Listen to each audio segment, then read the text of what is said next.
Ladies and gentlemen, welcome to yet another episode of Quickies on PowerDrift. We are still in Vietnam, still driving VinFast electric SUVs. This is the VF6. It's the second car that will come to India. It's not coming to India in a few years. It's not coming to India next year. It's coming to India in just a few months. Before the festive season hits, this should be on our shores, delivered to people. That's what they've promised. Let's see if they actually stick to their promises. They, of course, have a massive factory that they are building in South India as well. But let's talk about this. This is the VF6, as I mentioned.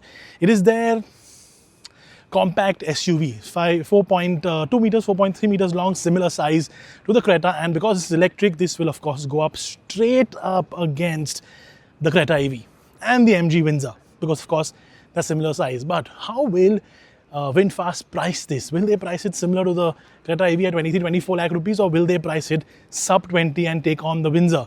Of course, the ZSEV is also something that's in this category, and there'll be a few more cars coming in this price point and in this size segment very, very soon, including the Maruti EV. That's an important car launch happening soon as well. Okay, let's talk about the SUV in a little more general sense, because this has, of course, VinFast typical LED structure. So this whole sort of daytime running light, which flows all the way down and goes in a curve. And we know what it reminds me of? It reminds me of a really nice, royal, regal looking Rajasthani royal man or royal guard in Rajasthan with his muchi turned up. Nice badi mooch hai. That's what this car signifies. Badi mooch hai. Okay. Anyways, my worry is that this is a little too curvy, a little too curved out, a little too feminine maybe, and a little too older in terms of design as compared to what we are getting in the market today. This reminds me, and in fact, the general design reminds me a little bit of the Renault Capture. Can you see it? Can you not? I don't know. Maybe you can. I definitely see it. This segment too reminds me of Renault. A little bit of DS, a little bit of Renault in it. And frankly, there are a couple of quality bits that I don't really like. Say, for example, this doesn't fit really flush. But again, this is a pre-production car. It's not a production-ready car. They don't make right-hand drives very often. They do make a left-hand drive version, of course, for Vietnam, because Vietnam is a left-hand drive market. And they sell across the UAE and the US. But this is a right-hand drive version, which is coming to India. Now, remember, as I mentioned, there's a factory coming, they'll make their cars in India, okay? Let's move to the rear, because the rear is a little more busy than the front and the side. There's so much happening here. First of all, this is a tail light or fog light mounted right in the middle. And this is the third tail light on the top here.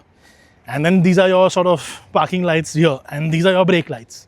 There is just too much happening with this car. There's too much of curves, there's too many cuts, there's too many slashes everywhere.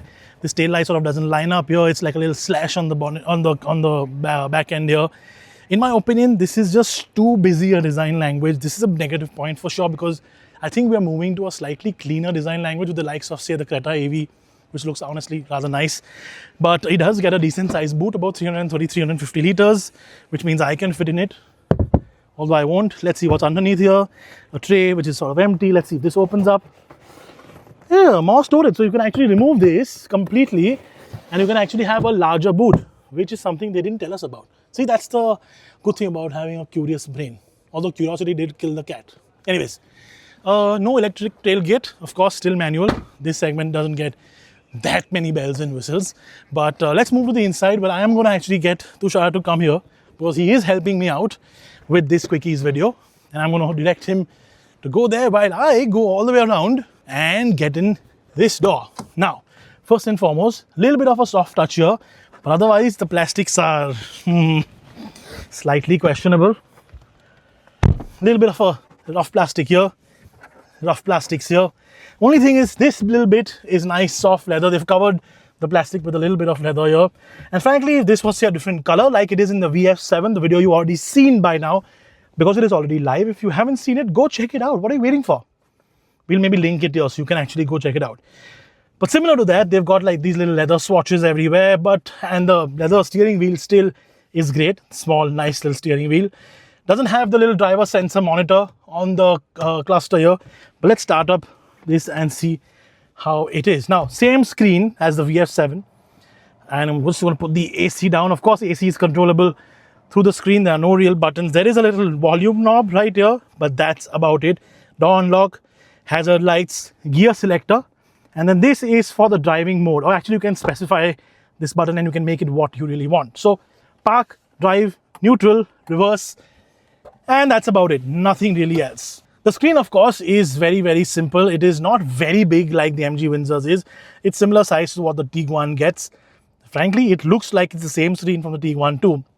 Nice user interface, almost Android-like, very two-dimensional, not very deep, not a lot of generic depth. You can control a lot of stuff through here. So the light controls are here, defogging controls are here, the tailgate mount is here, the tailgate controls to unlock the tailgate. And then of course, when you do put it in drive, which it is in now, you can actually control the driving modes from here as well. So sport, normal and eco, and then the regen control is also from the dashboard. So you can have the regen completely off, you can have it on low, mid or high depending on how you want it. Of course, I like it on low, and then I like it on sport. Actually, you know what? Sport and medium would be my ideal setting. Let's see what this sprint does. Put it in P and engage pet mode. Ah, this is cool. So if you want to leave your dog or some other pets, maybe cats, iguanas, snakes, lizards, I don't know, fish, monkeys, what else? Donkeys, llamas, unicorns in the car, then you can turn this sort of mode on and it'll take care of it. No ventilated seats though, which is a miss because the human in the car, in this case me, does need his ventilated seats. Because look at this heat. It's like some 35 degrees or some crazy figure here in Vietnam. It's as hot as it is in India. Right, so there you go. First little look at the VinFast VF6. This is the second SUV which will come to India. I genuinely think they're going to have a killer price point at which this comes, because frankly, if this is say 30 lakh rupees, what exactly is the point of buying it? Right, now I'm going to talk about one little negative thing that I completely forgot. Let's go outside again. And one little point that I actually did forget about talking about, which is the headlight cluster, which makes this car look a little old. Come here.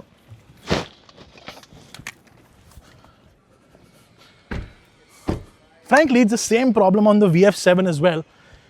That headlight and this headlight cluster, look at it. It's just a little projector with an LED. That, in my opinion, is passé.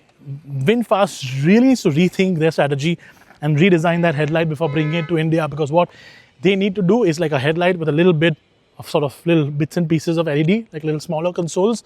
That will make it look more modern. By the way, if you're wondering, that's the key, which in my opinion is rather cool, isn't it? There you go. So we've driven the VF7 slightly. This is the exact same sort of specification. We're not going to drive it again. It frankly drives very similar. 200 horsepower engine, front wheel drive, 60 kilowatt hour, just under 60 kilowatt hour battery pack. And that's the kind of spec that we expect in a car of about 24-25 lakh rupees, or a little bit lower. And frankly, if VinFast hits the price point correctly, if VinFast hits the sales network and service network correctly, which they really desperately need to do, this might be a surprise winner, because frankly the car isn't that bad. Yes, it lacks stuff like the digital instrument cluster, and it's only got a heads-up display unit, and that might irk some people, because that sort of central screen is something we relate to with cheaper, older cars like the Nano and the Toyota Etios. So there you have it. If they get the pricing right on this, I think we might have a winner on our hands, because of course this size of car is what everybody buys in India. So there you go. That's the new VinFast VF6. It's coming to India very soon. It's a rather interesting design language, although this bit makes it look a little old. But overall, apart from that, it's got a lot of space in the back. It's got a lot of space in the front. It drives pretty decently. In fact, you know what? Let's end this video with a little sitting in the back thing. Now I'm 5'10". And this seat is set not to my height, but a little further. Let me set it to my height.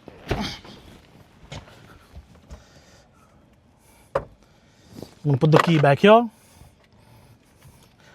There you go. Perfect driving position. Wrist on the steering wheel. Perfect. Now let's see how much space there is in the back.